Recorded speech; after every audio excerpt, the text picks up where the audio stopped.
Bonsoir à tous et bienvenue sur ITV le 1945. Toujours au cœur de l'actualité au Sénégal, le décès d'Astou Sorna. Le ministère de la Santé a envoyé ce mardi à Louga 3 délégations, une mission administrative, une mission d'audit et une autre auprès de la famille éplorée. La situation des femmes dans le milieu professionnel. Une enquête de l'ANSD révèle que 3/4 des femmes travaillent sans rémunération et un peu plus de 84% effectuent des travaux domestiques. À suivre également dans ce 1945 les conclusions d'une autre étude réalisée par Timbuktu Institute axée sur la crise dans le Sahel. Elle a révélé une précarité des populations difficile à qualifier, surtout dans les zones frontalières à la Mauritanie et au Mali.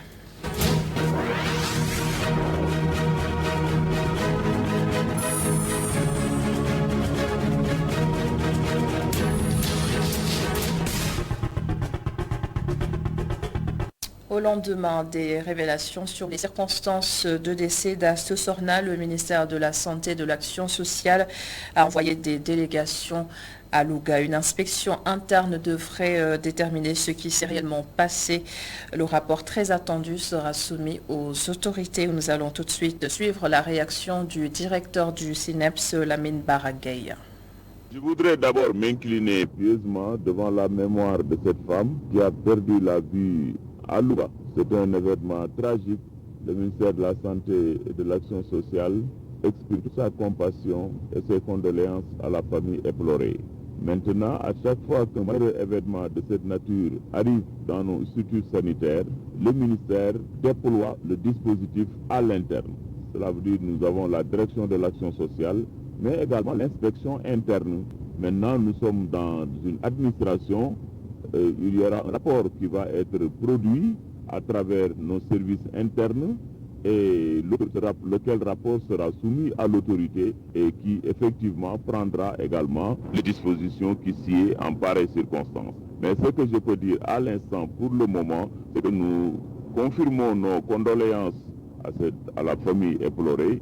Nous marquons toute notre compassion parce que les structures sanitaires, la règle c'est de porter secours et d'assister et de soigner les malades, particulièrement les femmes enceintes. Maintenant, quand ça arrive un malheureux événement comme ça, que nous regrettons, que nous déplorons, maintenant attendons que l'administration également fonctionne suivant les règles, lequel rapport sera soumis à l'autorité. Et je pense qu'à partir de ce moment, comme le ministre l'a toujours dit, on ne protégera personne. Le ministère de la Santé a également envoyé 2 autres délégations. La deuxième mission composée de la direction de la santé de la mère et de l'enfant, de la direction des établissements publics de santé et de la chaire de gynécologie de l'université Cheikh Anta Diop de Dakar. Une mission qui est chargée de faire l'audit technique du décès de la patiente. Une troisième mission conduite par la directrice générale de l'action sociale s'est rendue également à Louga pour apporter à la famille de la défunte l'accompagnement psychologique nécessaire. Et l'objectif de ces 3 délégations, au-delà de connaître les circonstances du décès, est de situer toutes les responsabilités et de prendre les mesures appropriées. Et sachez aussi qu'une grande marche pacifique est prévue vendredi prochain à Louga. Les populations vont ainsi réclamer justice pour Astou Sorna. Elles sont à peu près 400 femmes à travailler au quotidien à la décharge de Mbobos. L'État envisage, comme vous le savez, de fermer les lieux et le projet est en cours. Ces dames, à l'instar de tous ceux qui travaillent là-bas, souhaitent être accompagnées. Boutal Diadj. Elles sont au nombre de 400 femmes à travailler quotidiennement à la décharge de Mbobos.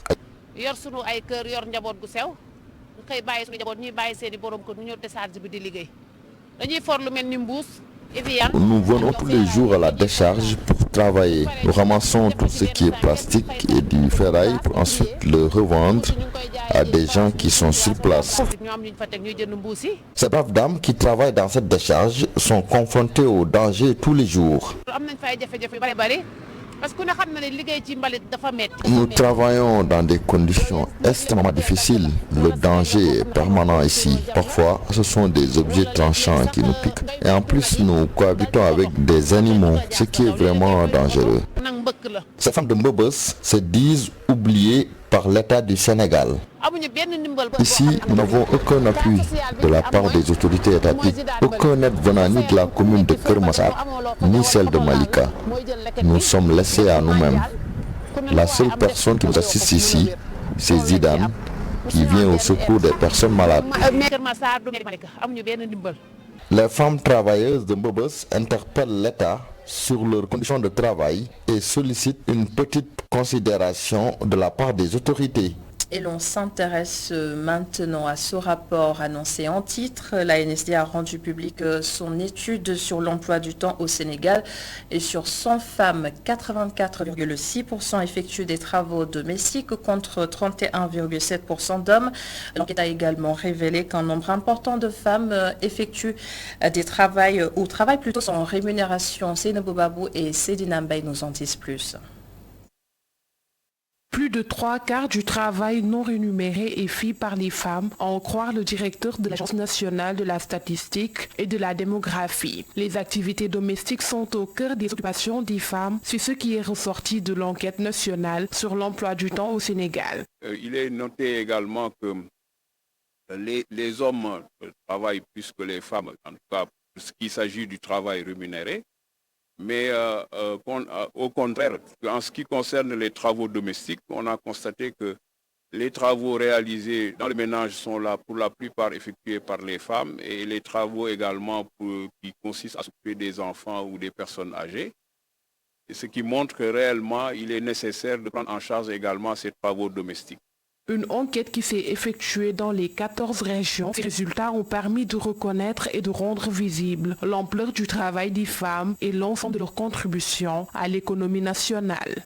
Une enquête nationale sur l'emploi du temps effectuée au niveau du Sénégal et qui nous permet d'avoir une vue d'ensemble sur les caractéristiques également des hommes et des femmes dans le cadre de l'usage qu'ils font du temps quotidiennement. C'est-à-dire on a placer les activités que font les hommes et les femmes chaque jour. Et on a déterminé également quel est le temps qui est consacré à chacune de ces activités-là. Que les activités soient des activités productives ou des activités non productives. L'autonomisation des femmes est vivement souhaitée, un impératif pour le directeur de l'ANSD. Il est nécessaire également, par exemple, pour autonomiser une femme, il faut voir quelle est la valeur également du travail effectué par les femmes.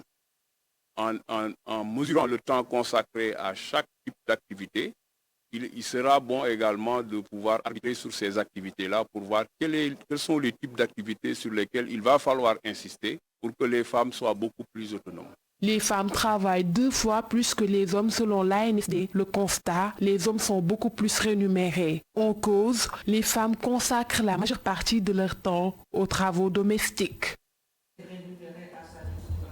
Une autre étude rendue publique aujourd'hui également, Timbuktu Institute a évalué la crise sahélienne.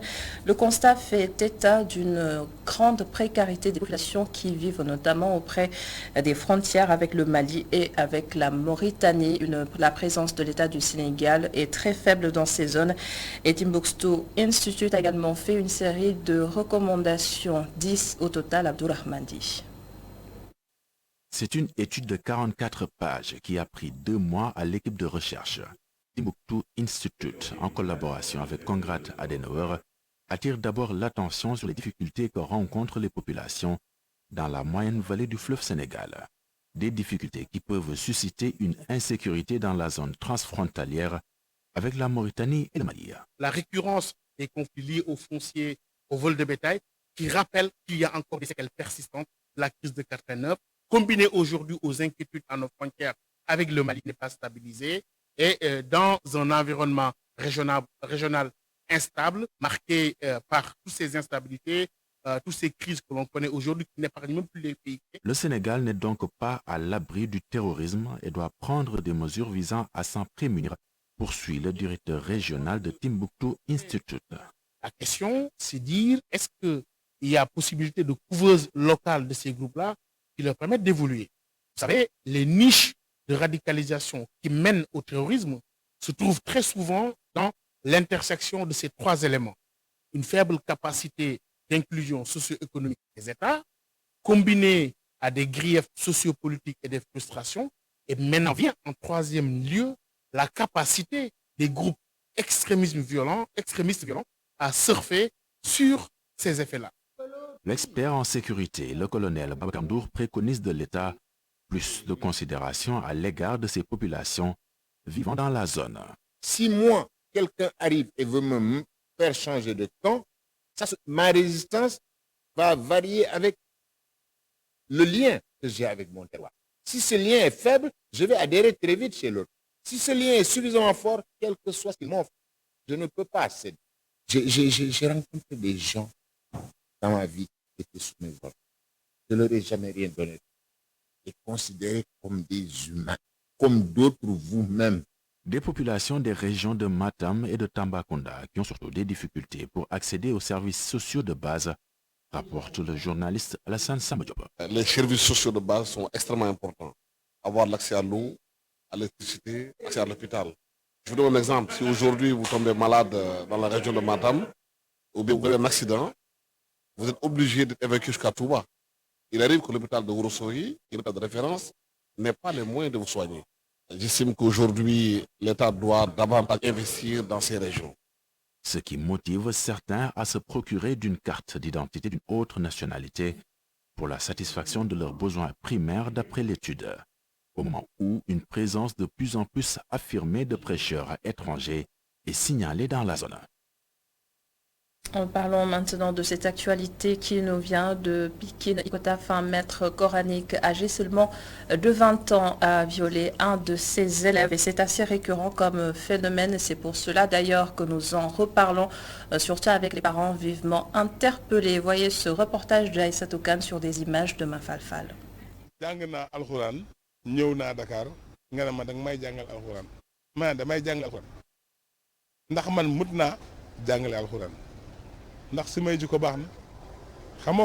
Déception et consternation se lisent sur le visage de ce père de famille. Les élèves censés être sous l'ombre protectrice de leur maître coranique deviennent leurs objets sexuels.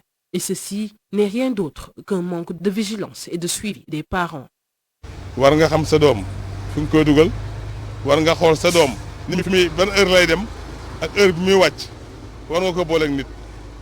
Chaque parent devrait veiller aux conditions d'étude de ses enfants, vérifier ses heures de descente. Ici à Dakar, c'est très compliqué d'éduquer son enfant et beaucoup se disent être des maîtres coraniques. C'est pourquoi il faut être prudent.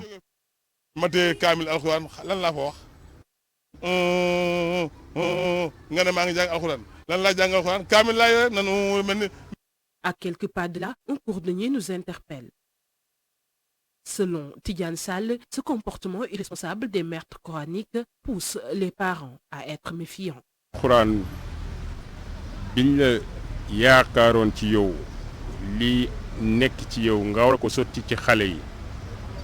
C'est la confiance qui devrait lier le maître coranique aux parents. Maintenant, si celui qui doit apprendre le Coran aux enfants a ce genre de comportement, plus aucun parent ne voudra laisser son enfant dans les maisons coraniques. sa sunna ak sa farata yëpp la nekk donc su fekkee da nga kaa ragal a yóbbee sa doom kon yaa ngi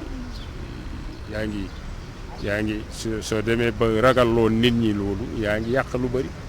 Pourtant, il y a des maîtres coraniques dignes de ce nom, alors aux parents de faire le choix idoine. am na sëriñ soo xam ne mun naa leen ko jox du ma fa dem su ma ko interné du ma fa dem su ma ko yóbbee fu mel ni kokki.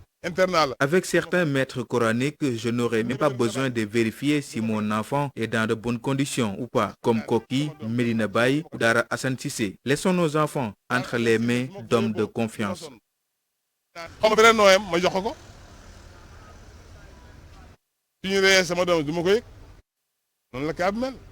Que ce soit le maître coranique ou les parents, les responsabilités sont partagées. Il devient une impérieuse nécessité de lever le voile sur l'incongruité de certains maîtres coraniques et la fuite des responsabilités des parents pour sauver les enfants. La sécurité sous une autre forme, le département de Bambilor, le département de Rufisque, dispose maintenant d'une deuxième maison de justice. Elle a été construite dans le cadre d'un programme qui vise à améliorer la sécurité de proximité. Les détails avec Babacar Seck. Pour rapprocher la justice du justiciable, la commune de Bambilor a inauguré sa maison de justice qui va servir de cadre de médiation pour une justice de proximité. Cette maison de justice va permettre l'accès à l'information juridique des populations et le règlement des conflits. Aujourd'hui, au Sénégal, le dispositif de justice de proximité constitue une véritable référence que je tiens à souligner au regard des résultats importants enregistrés. De 2006 à 2021, en 15 ans, près d'1 million d'usagers ont fréquenté les maisons de justice et plus de 200 000 personnes ont été accueillies et informées sur leurs droits. Le taux de réussite des médiations est de l'ordre de 75% sur plus de 175 000 dossiers traités. C'est fort de ce succès en matière de justice de proximité que l'Union européenne a souhaité accompagner le gouvernement pour lui permettre donc de continuer d'accélérer et approfondir ce travail. Les autorités locales ont montré toute leur satisfaction après l'ouverture de la maison de justice qui est une vieille doléance. Aujourd'hui en train d'inaugurer beaucoup de maisons de justice. Cela est dû à la vision de son Excellence, Monsieur le Président de la République, qui veut rapprocher les populations aux justiciables pour que tous les problèmes puissent être réglés au niveau de nos villages ou bien de nos communes.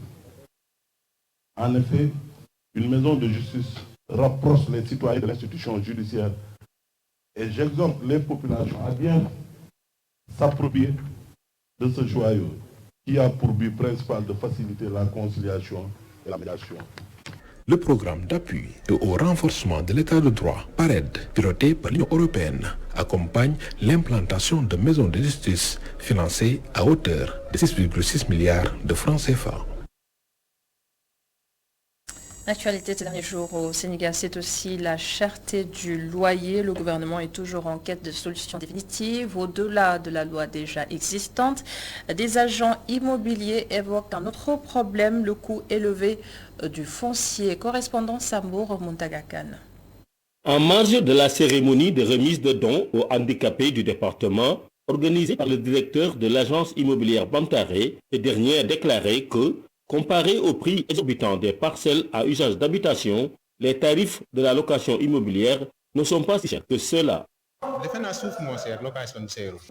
Pour moi, c'est la terre qui est chère, pas la location. Quand l'État a diminué la location, un appartement qui était loué à 90 000 est revenu à 120 000 francs. Aujourd'hui, à Grandbourg, une parcelle en deuxième position coûte 8 à 10 millions de francs.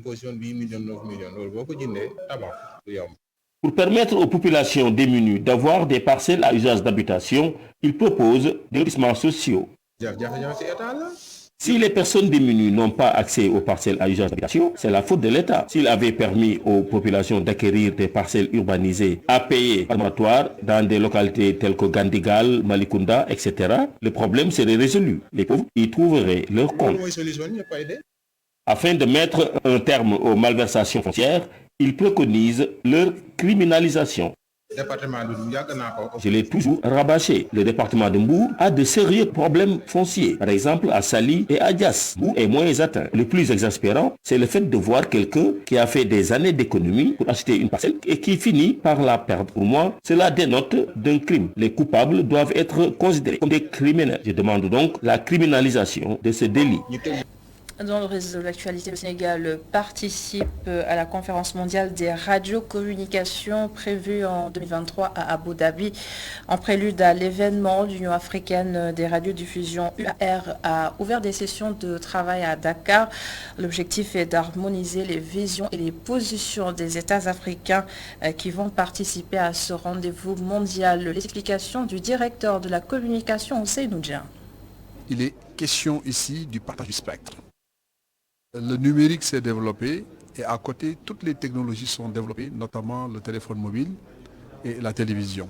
Il s'agit effectivement, lors de cette conférence, de partager le spectre pour faire exister tous ces services-là dont nos communautés ont besoin. Nul ne doute de l'importance du numérique pour le développement du mobile dans nos pays, notamment pour booster l'économie numérique. Et globalement, tous les secteurs dépendent aujourd'hui du numérique. Et on a vu ces dernières années, effectivement, un développement fulgurant de l'économie numérique à cause du numérique. Le Sénégal est un exemple comme tant d'autres. Alors, mais à côté, vous avez ce qu'on appelle la radiodiffusion, c'est-à-dire la radio et la télévision. La particularité de la télévision et de la radio, c'est que c'est des enjeux sociétaux et culturels. Aujourd'hui, l'UAR, qui est l'Union africaine de radiodiffusion, dont le siège est à Dakar, et en terre sénégalaise, et j'allais dire même africaine. Pourquoi? Parce que le président de la République, son Excellence Macky Sall, qui préside aujourd'hui aux destinées de l'Union africaine, aujourd'hui et prend en charge quasiment toutes les problématiques liées au développement de l'Afrique. Et le rôle de la radio et de la télévision, on sait quelle est l'importance justement de la télévision pour prendre en charge ces questions sociétales. Je donne juste l'exemple de la Covid. Aujourd'hui, le président Macky Sall, en développant par exemple le PUMAN, le programme d'urgence pour la modernisation des axes et territoires frontaliers, bien entendu, nous avons besoin des supports de communication comme la radio et la télévision pour accompagner ces projets. Nous l'avons vu dans le cadre de la Covid, nous avons été tellement fatigués à cause des cas communautaires que nous avons dû nous appuyer sur des radios locales et des télévisions locales. La particularité de l'Afrique, c'est sa diversité culturelle et bien entendu son dividende démographique.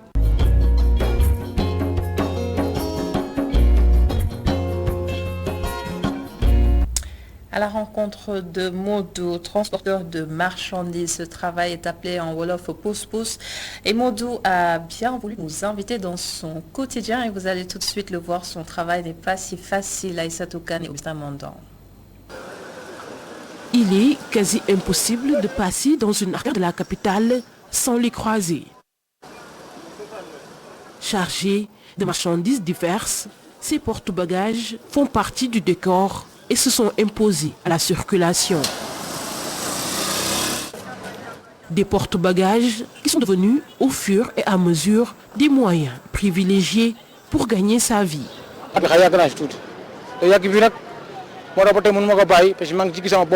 J'ai fait des années dans ce travail et vraiment je m'en sors pas mal. Je prends toutes sortes de marchandises et quiconque m'appelle, je réponds présent, que ce soit pour transporter du riz, de l'huile ou du charbon.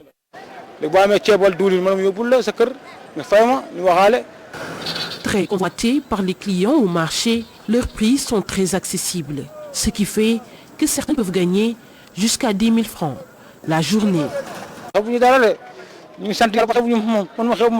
Je ne sous-estime rien du tout. Tout ce que j'ai, je fais avec. Et le peu que je gagne, je le partage avec ma famille. C'est grâce à ce travail que j'ai pu épouser ma femme. Tiré sur une charge de plusieurs kilos, aider seulement de ses deux mains et de deux roues sous le chaud soleil de Dakar n'est pas chose aisée, surtout en ce mois de Ramadan. Mais ces jeunes, ils sont habitués. Il faut le reconnaître, parfois c'est très difficile. Surtout la fatigue peut être insoutenable. Mais dans ce cas, je rentre chez moi, me reposer et le lendemain je reprends le boulot.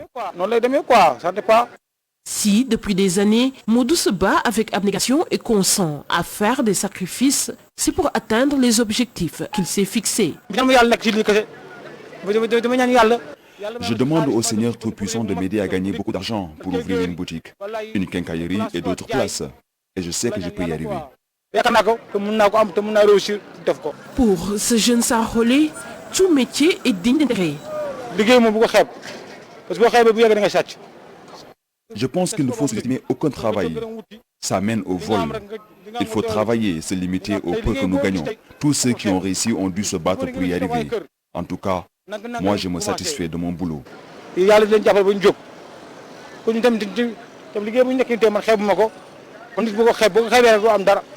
invite les jeunes à n'en dénigrer aucun et mettre le primat sur le culte du travail. Je suis sûr d'une chose, toute personne qui vient vers moi va travailler. Je vais l'encourager à se battre pour réussir, car le banditisme ne sert à rien. Travaillez et gagnez dignement votre vie. C'est mieux.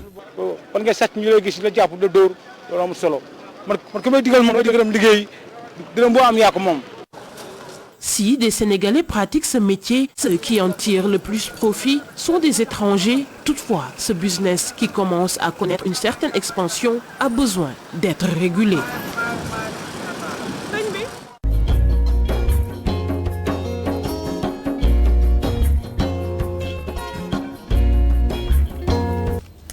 Et voilà, c'était l'essentiel de l'actualité de ce mardi. Merci beaucoup d'avoir été avec nous. Merci à l'ensemble des équipes en régie. Bonne suite des programmes. Et à demain pour le 19h45.